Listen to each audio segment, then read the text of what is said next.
தினமும் முதலில் சீரியலை பார்க்க சேனலை சப்ஸ்கிரைப் செய்து வீடியோவை லைக் செய்யுங்கள். நல்லா தூங்கிட்டு இருந்த மாப்ள. திடீர்னு சுரேஷ் கத்தி பேசுற சத்தம் கேட்டுச்சா, அப்பதான் நான் எழுந்தேன். போய் பார்த்தா அவன் என்னமோ சொல்லிட்டு இருக்கான், பதிலுக்கு மதி என்னமோ கத்திக்கிட்டு இருக்கா. என்ன ஏதுன்னு விசாரிக்கலாம்னு தான் நான் கதவை தட்டினேன். வெளிய வந்து 2 பேரும் சண்டை போட்டாங்க. அவ சுரேஷ கோவப்படுத்துற மாதிரியே தான் பேசிக்கிட்டு இருந்தா. அதனாலதான் சுரேஷ் பொறுக்க முடியாம அவளை அடிச்சிட்டான். சுரேஷ் ஒன்னும் பொண்ணுங்களை அடிக்கிற ஆளெல்லாம் கிடையாது. எல்லாத்துக்கும் வாய் பேசிக்கிட்டு இருந்தா அவனுக்கு கோவம் வராதா? அடிச்சிட்டான். ஆனா அவனை திருப்பி அடிப்பான்னு நான் கனவுல கூட நினைக்கல மாப்ள. இவ்வளவு திமிரெல்லாம் ஒரு பொண்ணுக்கு ஆகுமா? நீங்களே சொல்லுங்க. அதான் பேசியாச்சுல மாமா, இனிமேல் இப்படி எல்லாம் நடக்காது. பாக்யராஜ் கல்யாணமோ எப்படி எப்படியோ நடந்துச்சு. மலரு கல்யாணமாயி வந்தப்போ யாருக்குமே அவளை பிடிக்காதுதான். ஆனா அவ இப்படியெல்லாம் கிடையாது. சண்டை போட மாட்டா, எதிர்த்து ஒரு வார்த்தை பேச மாட்டா. ஆனா இந்த மதி, ஐயோ, பிசாசால இருக்கா. கல்யாணமாகி வந்த நாள்ல இருந்து அவளால எவ்வளவு பிரச்சனை. பக்கத்து வீட்டுக்காரங்க முன்னாடி அசிங்கப்பட்டு நின்னோம், அப்புறம் போலீஸ் ஸ்டேஷன்ல தலை குனிஞ்சு நின்னோம். அதோட முடிஞ்சிடும்னு பார்த்தா இப்ப கட்டுன புருஷனை கை நீட்டி அடிச்சிருக்கா. மாமா, மதி பண்ணதெல்லாம் நான் சரின்னு சொல்ல வரல மாமா. இந்த ஒரு வாட்டி அவளை நாம மன்னிச்சு விடுவோம். எனக்கு அதுல உடன்பாடே இல்ல மாப்ள. அவங்க அம்மா அப்பா கூப்பிட்டாங்கல்ல, அப்பவே அவங்க கூட அனுப்பி வச்சிருக்கணும். அத மாமா கிட்ட சொன்னதுதான் நான் உங்ககிட்டயும் சொல்றேன். அவ அவங்க அப்பா அம்மா கூட அவ வீட்டுக்கு போனா சும்மா இருப்பான்னு நீங்க நினைக்கிறீங்களா? கையும் காலையும் சும்மா வச்சுக்காம கம்ப்ளைண்ட் எழுதி போலீஸ் ஸ்டேஷன்ல கொண்டு போய் கொடுப்பா.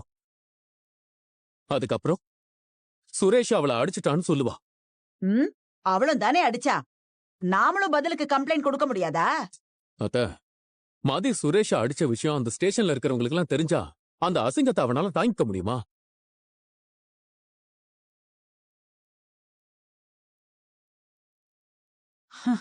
ஐயோ, ஊர்ல இல்லாத ஒருத்திய கல்யாணம் பண்ணி கூட்டிக்கிட்டு வந்துட்டு அவஸ்தைப்படுறோம். சுரேஷுக்கும் நிம்மதி இல்ல, எங்களுக்கும் நிம்மதி இல்ல.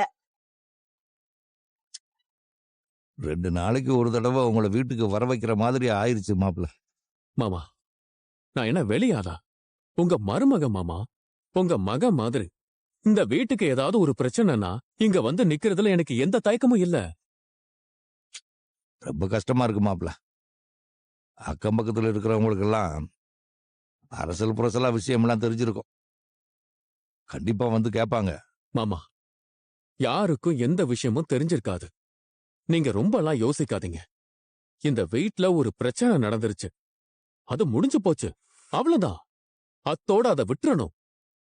புதுசா எந்த பிரச்சனையும் வராம நம்ம பாத்துக்கணும் மாமா. அவ மறுபடியும் ஏதாவது கண்டிப்பா பிரச்சனை பண்ணுவா மாப்பிள்ள. அவ பண்ண மாட்டா. அப்படியே பண்ணாலும் இந்த கல்யாணத்தை நடத்தி வச்சேங்கிற முறையில நான் வந்து எல்லாத்தையும் சரி பண்ணுவேன். இந்த வீட்டோட நிம்மதியே போச்சு மாப்பிள்ள. நீங்க ஒண்ணும் கவலைப்படாதீங்க மாமா. எல்லா சுரேஷுக்கும் மதிக்கும் செட் ஆகுற வரைக்கும் தான். அப்புறம் இப்படி எல்லாம் நடக்காது. அவதான் அதுக்கான எந்த முயற்சியுமே எடுக்க மாட்டேங்கிறாளே. குலுக்கல் முறையில தினமும் ஒருத்தர் பேரை எடுத்து வச்சு அவங்க கிட்ட சண்டையில போடுறா. இப்ப வேலை வேற போயிடுச்சு. நாள் பூரா வீட்ல தான் இருக்க போறா. ஷோ, என்னென்ன பண்ண போறான்னு தெரியல. மதி எதுவும் பண்ண மாட்டாத. பாத்துக்கலாம். நீங்க 2 பேரும் கவலைப்படாம இருங்க.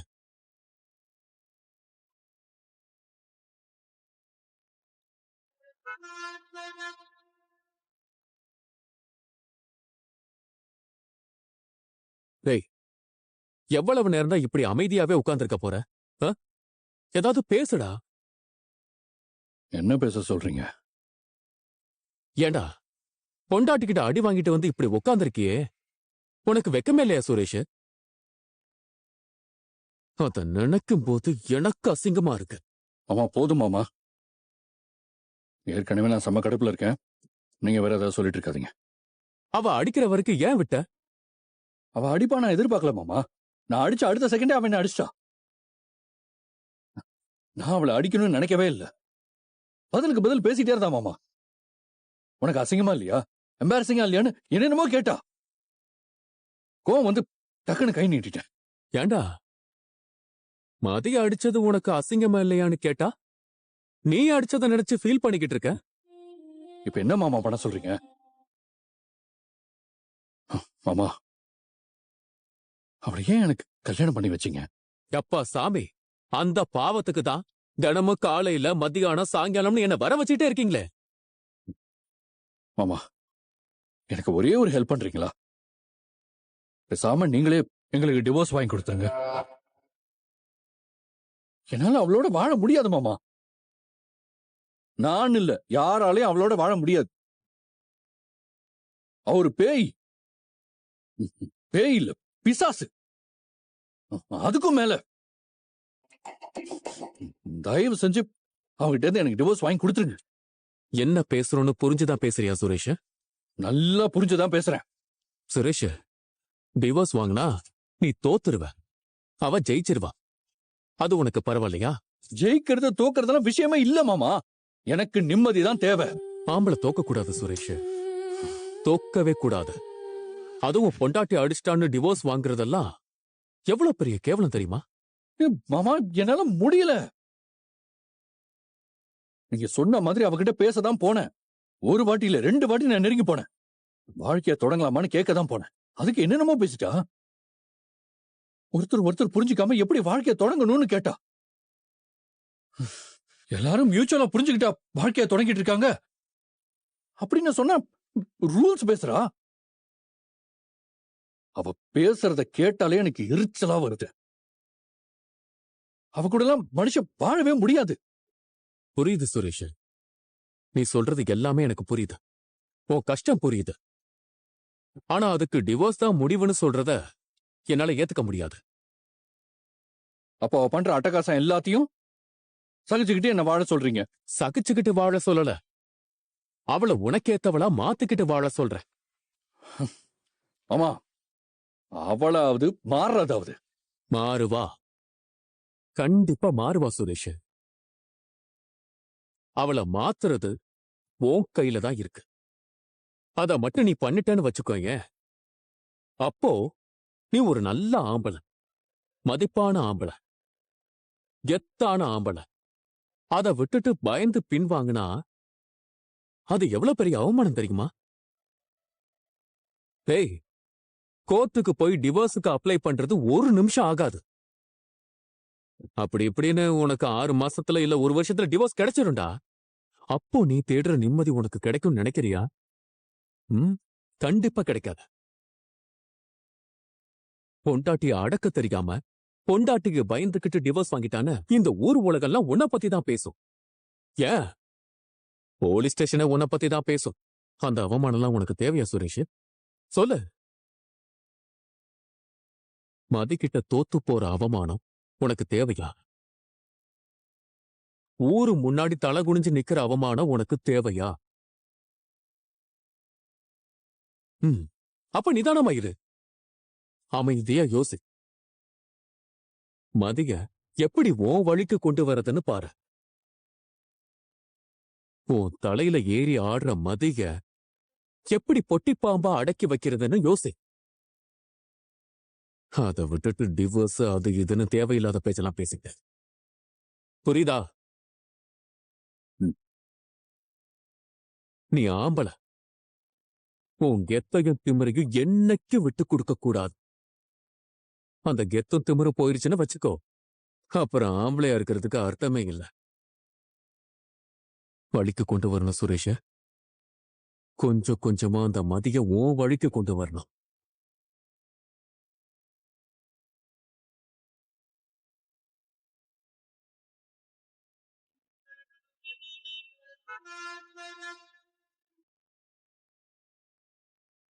வீட்டுக்கு போயிட்டியா ரேவதி? வந்துட்டேன் அண்ணி. வந்ததும் மெசேஜ் போகணும்னு நினைச்சேன். வேலை பிஸியில மறந்துட்டேன். மெசேஜாவே அனுப்பிடலாம். ஓகே ரேவதி, வேலை இருக்கு, பாய்.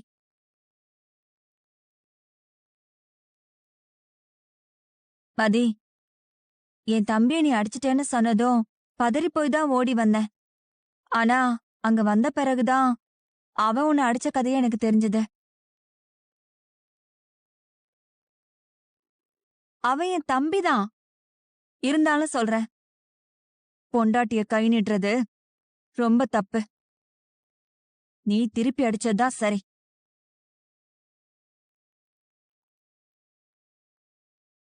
நானும் அண்ணியும் அமைதியா போன இடம் அது. என்ன உங்க அண்ணன் அடிச்சதெல்லாம் இல்ல ரேவதி. பெருசா கத்தி பேசுனது கூட கிடையாது.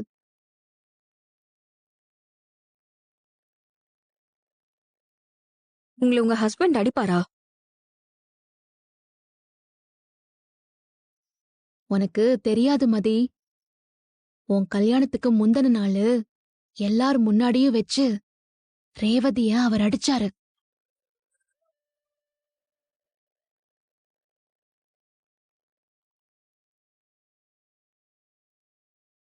நான்லாம் நிறைய இடம் கொடுத்துட்டேன் மதி. நீ அந்த மாதிரி இடம் கொடுத்துடக்கூடாது. அவன் உன்னை அடிச்சது தப்பு. நீ பதிலுக்கு செஞ்சதுதான் சரி. பொண்ணுன்னா இப்படி இருக்கலாமா அப்படி இருக்கலாமான்னு எல்லாம் உனக்கு அட்வைஸ் பண்ணுவாங்க. நீ அதையெல்லாம் பெருசா எடுத்துக்காத மதி.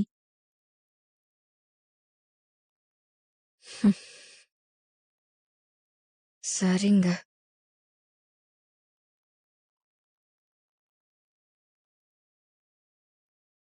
பொண்டாட்டி மேல கை நீட்டுறதெல்லாம் என்ன பழக்கம்னே தெரியல. சுரேஷ் முன்னாடிலாம் இப்படி இல்ல ரேவதி.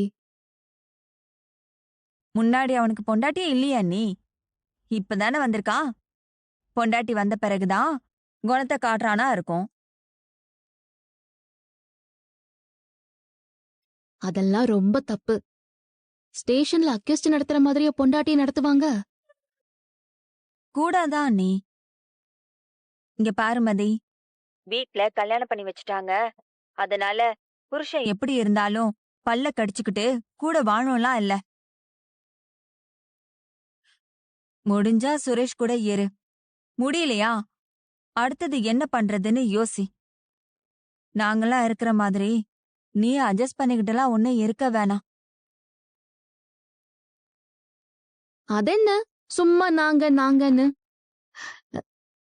எனக்கு என் மாமியார் மாமனார் கூட தான் வாய் தகராறு. உங்க அண்ணன் டார்ச்சர்லாம் பண்ணல. நான் நாங்கன்னு சொன்னது உங்களையும் என்னையும் இல்ல, பொதுவா பொம்பளைங்கள சொன்னேன்.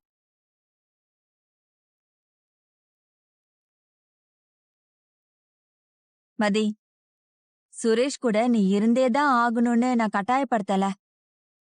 புரிஞ்சுக்க ட்ரை பண்ணுன்னு சொன்னா நான் இதையும் சொல்றேன். அவன் உனக்கு செட் ஆகலன்னு தோணுச்சுன்னா உனக்கு பிடிச்ச மாதிரி நீ வேற முடிவுகள்லாம் எடுத்துக்கலாம். நான் உனக்கு சப்போர்ட் பண்ணதான் செய்வேன். ஏய், நீ விட்டா டிவோர்ஸே வாங்கி கொடுத்துருவ போல இருக்கே. அந்த அளவுக்குலாம் யோசிக்க வேணாம் மதி. நீங்க 2 பேர் பக்கத்துல பக்கத்துல இல்லையா? இல்ல ரேவதி, மதி ரூம்ல இருக்கா. நான் இப்பதான் இங்க கிச்சன்லாம் கிளீன் பண்ணிட்டு இருக்கேன். ஓ, சரி சரி சரி சரி. மதி, யாரும் உன் கூட இல்லன்னுலாம் நினைக்காத. நாங்க இருக்கோம். ஆமா, நாங்க இருக்கோம். நீ எதை பத்தியும் யோசிக்காத மதி. நிம்மதியா தூங்கு. நீ உன் வீட்டை பத்தியே யோசிச்சுட்டு இருக்காத. குட் நைட் அண்ணி. Good night Mathi. Okay girls, good night. Good night.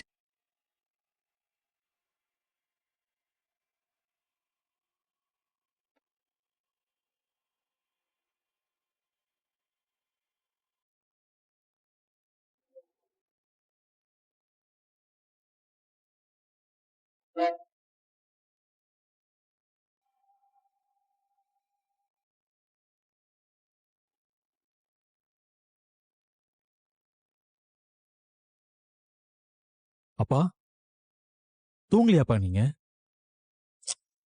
தூக்கம் வரலடா. வீட்ல நடந்ததே யோசிச்சுட்டு இருக்கீங்களா? யோசிக்காம எப்படி இருக்க முடியும் பாக்கியராஜ்? அப்பா அது இல்லப்பா. சுரேஷ் தான்ப்பா கூப்பிடுறான். ஒரு நிமிஷம். ஹலோ, வீட்டுக்குள்ளதான் இருக்கியா? கதவை திறக்கிறியா? ஒரு நிமிஷம்டா, நான் வரேன். வா. அப்பா சுரேஷ் வந்துட்டான், நான் கதவை திறந்து விட்டுட்டு வரேன்.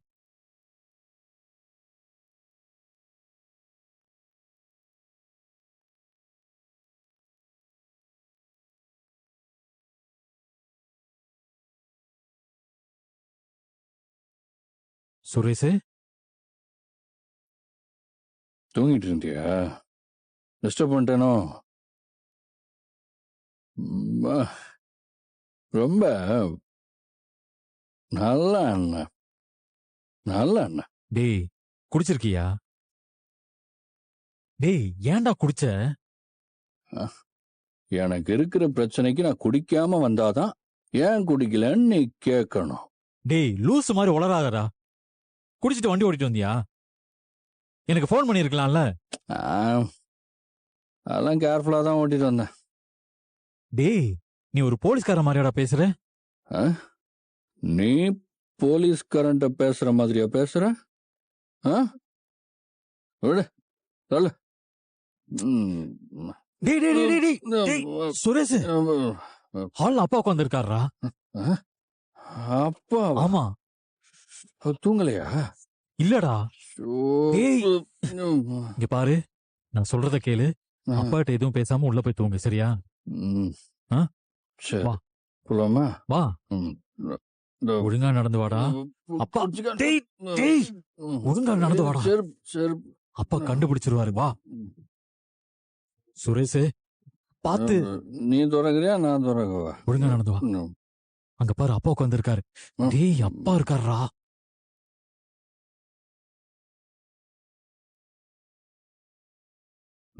பா, குட் மார்னிங். டேய் டேய் உள்ள போடா. போ போய் படு. சுரேஷ, அப்பா இங்க வா, வந்து உட்காரு. அப்பா சுரேஷ் தூங்கட்டும்பா, டயர்டா இருக்கான். நீ வாடா சுரேஷ. அப்பா தான் கூப்பிடுறாரு. டேய், டேய், வரேன்பா. டேய், டேய், டேய். சுரேஷ் ஒழுங்கா நடந்து வா, ஒழுங்கா நடந்து வா. வா. டேய் டேய் நார்மலா நடந்து வாடா ப்ளீஸ் டா. நானே நடந்து வரேன். உட்காரு. வா வா வா வா உட்காரு. டேய் டேய் டேய் என்ன குடிச்சிருக்கியா?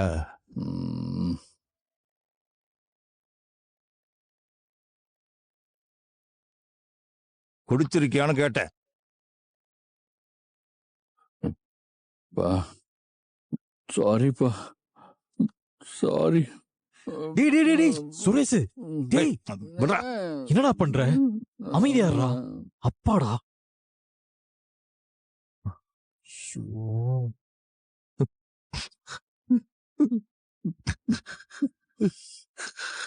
அப்பா என்னப்பா? எத்தனை விஷயத்த நான் நினைச்சு வருத்தப்படுறதுன்னு தெரியல. உன் வாழ்க்கை இப்படி ஆயிடுச்சேன்னு நினைச்சு வருத்தப்படுறதா இல்ல நீ குடிச்சு சீரடிகிறேன்னு வருத்தப்படுறதா? அப்பா தம்பி ஏதோ கவலையில குடிச்சிட்டான்ப்பா, இனிமே குடிக்க மாட்டான்ப்பா.